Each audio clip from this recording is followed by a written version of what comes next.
भगवान कृष्ण कहते हैं, लक्ष्यों की प्राप्ति हेतु सदा व्यक्ति को सकारात्मक रहना चाहिए, महत्वाकांक्षी बना रहना चाहिए और हमेशा हिम्मत रखनी चाहिए और अपने आप पर ध्यान देना चाहिए।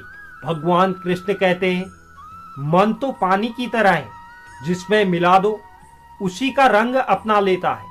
इसलिए सोच समझकर मन के लिए रंग को चुनना चाहिए, इसको कभी भी मैला नहीं होने देना चाहिए।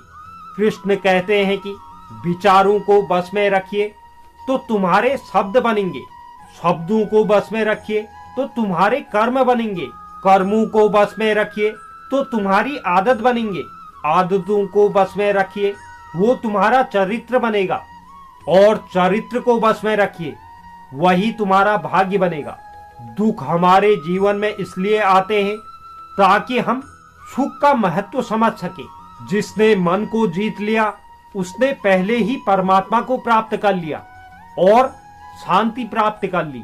ऐसे मनुष्यों के लिए सुख दुख, सर्दी गर्मी और मान अपमान एक से होते हैं। जीवन में क्या करना है यह हमें रामायण सिखाती है, जीवन में क्या नहीं करना है यह महाभारत सिखाती है और जीवन कैसे जीना है यह हमें भगवत गीता सिखाती है।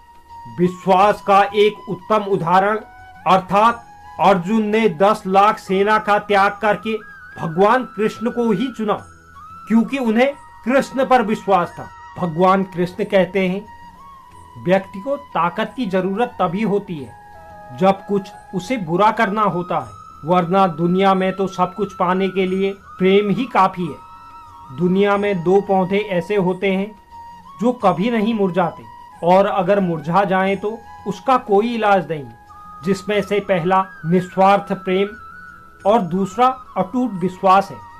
आपके जीवन में कुछ ऐसे नियम होने चाहिए जिनसे आप किसी भी कीमत पर समझौता नहीं करेंगे, तभी तो आप सफल होंगे।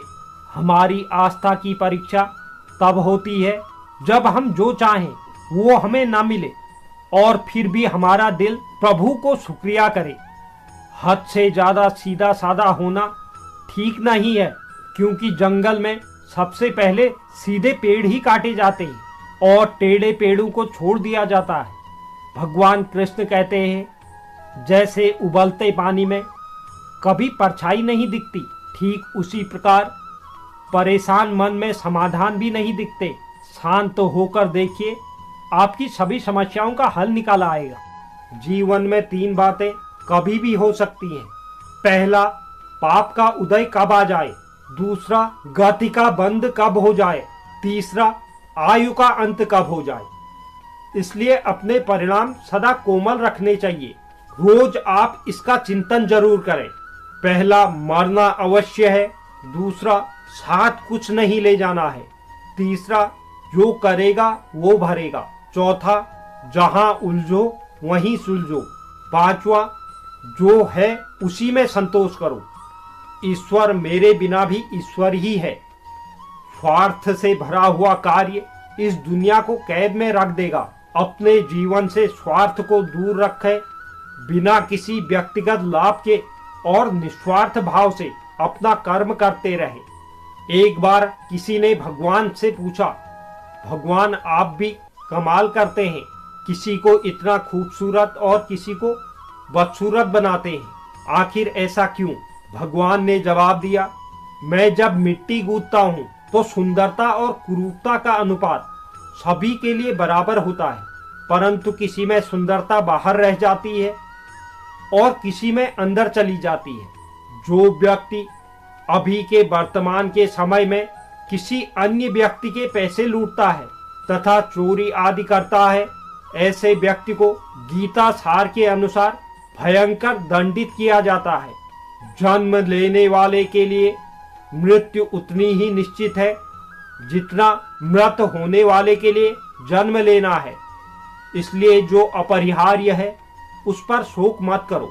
भगवान कृष्ण कहते हैं, दुख में स्वयं की एक उंगली आंसू पोंछती है और सुख में 10 उंगलियां ताली बजाती है। जब खुद का शरीर ही ऐसा करता है तो दुनिया से कुछ उम्मीद नहीं रखनी चाहिए।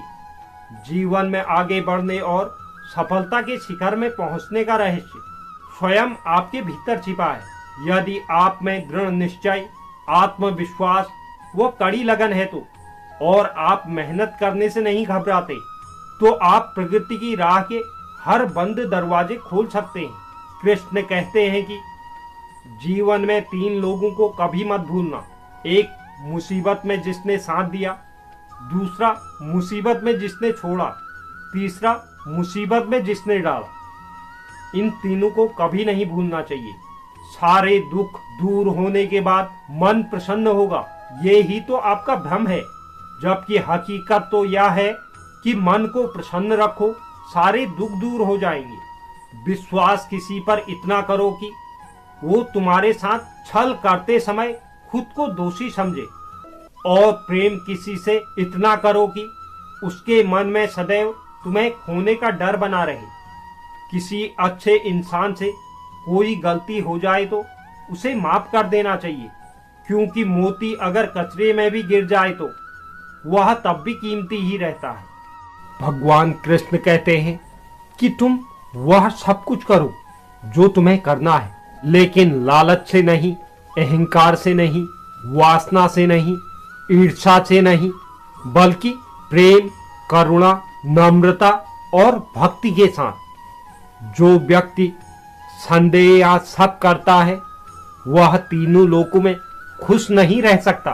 कृष्ण के अनुसार किसी का अच्छा इसलिए ना करो कि बदले में आपको अच्छा मिले, किसी का अच्छा इसलिए करो कि आपकी अच्छाई से किसी को ढेर सारी खुशियां मिले।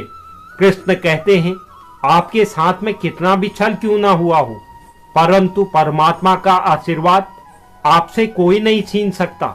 भगवान कृष्ण कहते हैं मतलबी लोगों के साथ रहने का मजा ही कुछ और है। थोड़ी तकलीफ जरूर होती है, पर दुनिया के दर्शन उनके अंदर ही हो जाते हैं। कृष्ण कहते हैं कि धरती पर जिस प्रकार मौसम में बदलाव आता है, ठीक उसी प्रकार जीवन में भी सुख दुख आता जाता रहता है। कृष्ण कहते हैं मैं तो सब कुछ सुनता हूँ, पर मेरी कोई नहीं सुनता। इंसान गलत कार्य करते समय बाएं दाएं, आगे पीछे, चारों तरफ देखता है, बस ऊपर देखना भूल जाता है। कृष्ण कहते हैं कुछ अच्छा हो, इस उद्देश्य से कोई भी काम शुरू करता है तो आने वाले समय में इसका अंत बुरा नहीं होता, आपको इसके सदैव अच्छे परिणाम ही मिलेंगे। कृष्ण कहते हैं समय और भाग्य दोनों ही परिवर्तनशील हैं, इन पर किसी को अहंकार नहीं करना चाहिए। आज बुरा तो कल अच्छा होगा, और आज अच्छा तो कल बुरा भी जरूर होगा। चीजों की कीमत मिलने से पहले होती है और इंसान की कीमत खोने के बाद होती है। भगवान कृष्ण कहते हैं जहां जिसका दाना लिखा होता है समय उसे वहीं बुलाता है। कोई किसी का दिया हुआ नहीं खाता, हर व्यक्ति अपने नसीब का खाता है। इसलिए मनुष्य को कभी अपने पद, प्रतिष्ठा और माया का घमंड नहीं करना चाहिए। हर सुबह उठकर यह प्रार्थना करो कि हे प्रभु, रात सुख से बीत गई है, दिन निकला है, मेरी वाणी से, मेरे हृदय से, मेरे आंखों से और मेरे हाथों से किसी का बुरा ना हो। भगवान कृष्ण कहते हैं एक दिन शिकायत आपको वक्त से नहीं बल्कि अपने आप से होगी कि एक खूबसूरत जिंदगी सामने थी और हम तो दुनियादारी में उलझे रहे।